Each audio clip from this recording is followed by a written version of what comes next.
In this lecture, we are going to introduce a new concept, orientation of vector bundles, which is going to be a generalization of the definition of orientation of vector spaces. Moreover, we are going to show that any vector bundle over a simply connected manifold is always orientable. So we want to define orientation of vector bundles, okay? And so at first, we are going to consider orientation of vector spaces. So let us remind ourselves of what an orientation of a finite dimensional vector space is. Consider two bases B and C of a vector space B of positive dimension, of finite positive dimension, okay? And we say that these two bases are equivalent if the determinant of the transition matrix from B to C is positive. This defines an equivalence relation in the set of bases of the vector space B. That's very easy because the transition matrix from B to itself is the identity. The transition matrix from B to C is the inverse of the transition matrix from C to B. And the transition matrix from B to D is the product of the transition matrix from B to C and the transition matrix from C to D. Using all these properties, it is straightforward to check out that this defines an equivalence relation in the set of bases of B. Okay. There are two equivalence classes. Actually, if we, for instance, fix base B, okay, we are going to have the class of B and, for instance, the class of minus U1, U2, U3, and so on. These are the two classes of this equivalence class, in particular because the transition matrix from B to this matrix over here has determinant equal to -1. So if we have any other matrix, either it has transition matrix from B to this new base that is positive for B or for this base, okay? There are just two equivalence classes, and these two equivalence classes are called orientations of B. So any finite dimensional vector space of positive dimension has two orientations, okay? If the dimension is 0, a base is the empty set. And so by convention, we say that an orientation is just a choice of the number 1 or the number -1, okay? Now, let us see how, considering an orientation in a vector space V and a linear isomorphism L from B to W, this construction, in other words, an orientation of B and a linear isomorphism induce an orientation of W. And the definition is very simple. If omega is an orientation of B, and so it's the class of the base consisting of the UJs, okay, we define the orientation L of omega in W as just the class of the image of this space. Of course, we have to show that if we choose another base in here in the same equivalent class, then here we are going to obtain another base, but both of the bases that we obtain here are also in the same equivalence class. But that's not difficult at all to show. So in this way, L actually sends an orientation of B to an orientation of W. Okay. In this setting, we can consider oriented vector spaces. An oriented vector space is just a pair, B omega, where B is a vector space and omega is just an orientation of B. If we fix B, there are two structures for B of oriented vector space. we can choose an orientation of omega, okay, and we get B omega, or we can choose the opposite orientation. Indeed, the two orientations associated to a vector space are going to be called omega and minus omega, okay? Minus omega is the orientation that is not omega. Okay, so we can provide this definition of what an orientation preserving linear map is, an orientation preserving isomorphism between oriented vector spaces.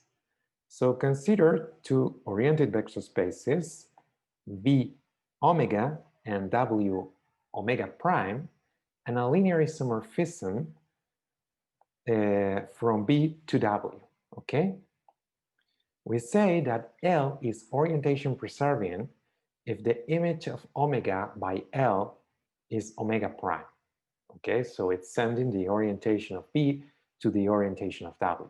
Otherwise, the image of omega, it is going to be minus omega prime, and so we are sending the orientation of the first oriented vector space to minus the orientation of the second oriented vector space, and in that situation we say that L is orientation reversing. Okay, given Rn, the Euclidean space for n greater or equal to 1, the standard orientation, omega n, is just the orientation of the canonical base of Rn, okay? And of course, if we consider R0, that's a space with just a point, the unique base of that space is the empty set, and in that situation, we say that the standard orientation is the choice of the number 1. An orientation in that case of dimension 0 is choosing 1 or minus 1. We say that the standard choice is actually 1. Okay, now consider an exact sequence, a short exact sequence of linear transformations, okay, between vector spaces of finite dimension. In this case, we can consider an orientation omega prime of the vector space V prime and omega prime prime associated here to B prime prime, to the last vector space. And we can define an orientation of B. How can we do that? If we consider a base of B prime that defines the orientation omega prime, we just consider here the image. And given now a base of the last space here in the short exact sequence, we consider for every element in the base an element in its preimage by G. Since this sequence is exact, what we have is that G is actually surjective, F is injective, and the kernel of G is equal to the image of F. So this definition works well, and the exactness of the sequence implies in particular that this set over here is the base of B. And we can see that if we consider now here another base which is in the same equivalence class for B prime, and here again another base in the same equivalence class, what we're gonna get is the same orientation of B. Okay, that's an exercise. So when we have a short exact sequence of linear transformations between vector spaces, we have that by fixing and orientations in the extrema of the short exact sequence, we get an orientation here of B. And of course, if we fix omega and omega prime, we can choose a unique orientation of B prime prime such that it satisfies this equation. And then we are going to write this here. Here should be omega prime. So indeed, these three expressions are all notations for, let's say, the same property, and it is just that omega is this direct sum of omega prime and omega prime prime, okay? And any two of these two orientations determines the other one. Very good. Now, what we are going to do is defining an orientation in a vector bundle. Okay, a vector bundle is a family of vector spaces. And so it is natural that an orientation of psi is going to be a family omega x, where omega x is an orientation of the fiber over the point x, and that for any x in the manifold M, such that we have a vector bundle atlas, phi I ui, such that here, when we have the vector bundle atlas, we have a family phi ix for x in ui of linear isomorphisms between between ex and Rn. And what we are requiring is that the image of omega x is the standard orientation of Rn, right? This last condition is just to ensure that these orientations depend continuously on x, okay? If psi has an orientation omega, we say that psi is orientable and that psi omega is an oriented vector bundle, okay? Now consider, let's go into consider the concept of continuation of orientations. Consider F a continuous map from M to N, and an oriented vector bundle psi omega, okay, where psi is a vector bundle whose base is equal to N. Then the pullback of psi by F is a vector bundle over M and has a natural structure of oriented vector bundle, okay? And that's natural because what we do is actually defining, we have to, okay, let's, we have omega x for x in N. This is an orientation of psi, right? But how we do define an orientation of the pullback? And we just have to define the orientation omega hat x as omega of fx. Yeah, because we have to remind ourselves that the fiber of the pullback at x is the fiber of psi at fx. Okay, and with this definition, this family of orientations depend continuously on M, and we have a natural structure of oriented vector bundle in the pullback. Okay. Now consider a path gamma and an orientation omega dot of the fiber of our vector bundle psi at the point gamma 0. So we're gonna get an orientation of the fiber at the final point of the path. Why is that? because we can consider actually the pullback by gamma of psi. This is a vector bundle, okay, but it is a vector bundle over the closed interval 0, 1. And we know that any vector bundle over the closed interval, in particular because the closed interval is contractible, it's trivial. So there is this vector bundle over here is isomorphic to the product of 0, 1 and Rn.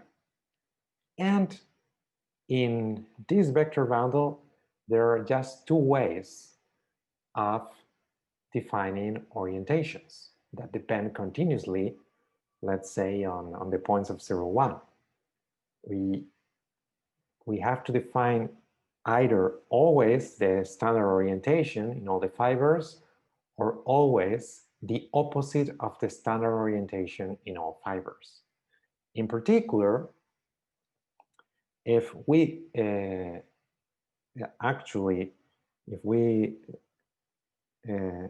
have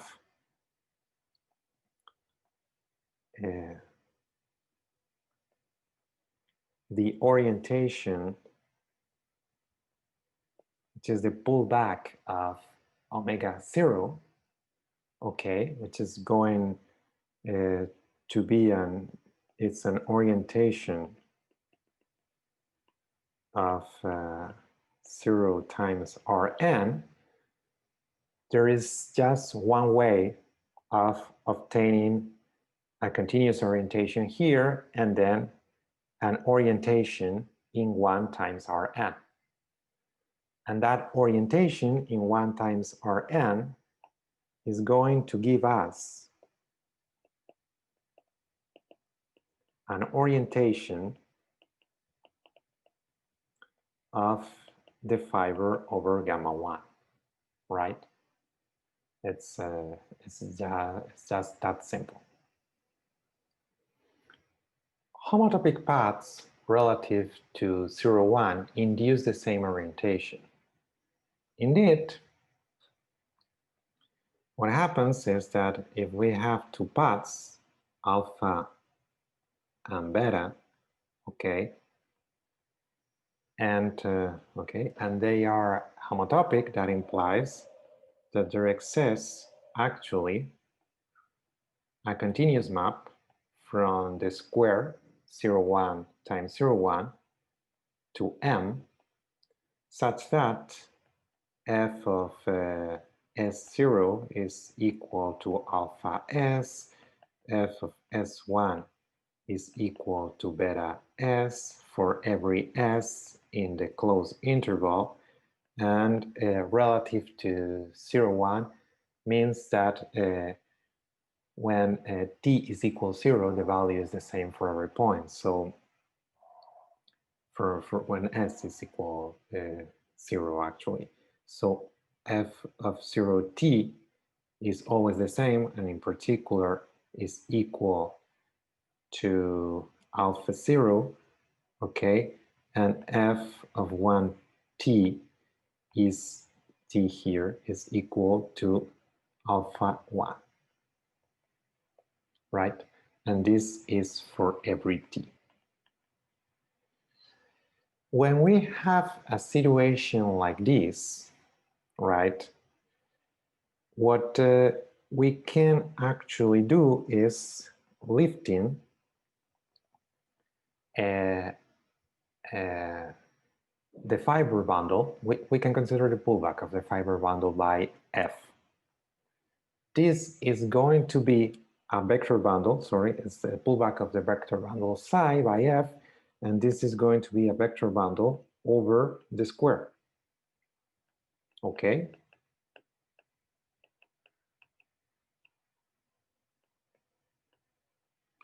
And indeed, if we fixed here an orientation in this point, okay? For instance, omega 0, then this defines by continuous extension a unique orientation over every point of the square. Let us realize that the image of all the points in this side are all of them equal to alpha 0, so this continuous extension is in all these points is omega 0, omega 0, omega 0 for every point in the left, for all the points in the left side.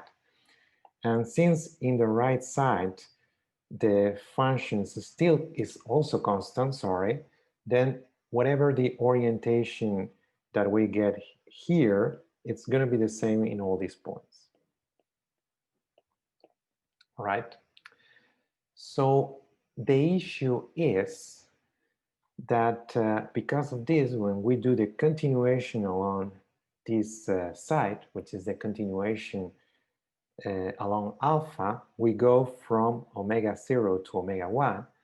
And when we do the continuation along beta, we go from omega 0 to omega 1. So in both cases, we have the same continuation. The continuation of omega 0 along alpha is going to be the continuation of omega 0 along beta, right? In particular, every vector bundle over a simply connected manifold is orientable. Okay, because if we have, okay, let's assume that simply connected implies connected, okay, and we fix a point x0 in M and omega dot an orientation of the fiber of such point. And now we consider a gamma given any point x in M, there exists a path gamma that actually connects the point x0 to the point x. And we define omega x as just the continuation of omega dot along gamma. And this does not depend on the path, okay? Because if we have another path, let's say gamma prime, that satisfies the same conditions, because M is simply connected, then we have that gamma and gamma prime are homotopic relative to 0, 1, and this implies in particular that these two continuations of gamma dot along these two paths are the same. Obviously, we have to check out that this choice of orientations depend continuously on x, but this is fairly simple. So we have that every vector bundle over a simply connected manifold is always orientable. Okay, we have this theorem that is interesting that characterizes whether or not a vector bundle is orientable. So let's go into consider a vector bundle over a connected manifold M. This M over here is going to be by hypothesis connected. And we fix x0 a point of M and an orientation omega 0 of the fiber of x0, okay? Then psi is orientable if and only if the continuation of omega 0 along gamma is equal to omega 0 for every loop such that the initial and final points are both equal to x0. Okay? How we do define these orientations? In the same way that in the previous slide, right? If we have a point x in M, we consider gamma, which is a path that goes from the point x0 to the point x. And we just define omega x as the continuation of omega 0 along gamma. Okay, the issue again is whether or not this definition is well established, whether it is unique, whether when we consider a different path, we get something else. And what happens is that if gamma prime is another path that satisfies the same conditions, so in particular, the initial point is x0 and the final point is x, we claim that the continuation of omega 0 along gamma prime coincides with the continuation of omega 0 along gamma. Because otherwise, if suppose that that's not true,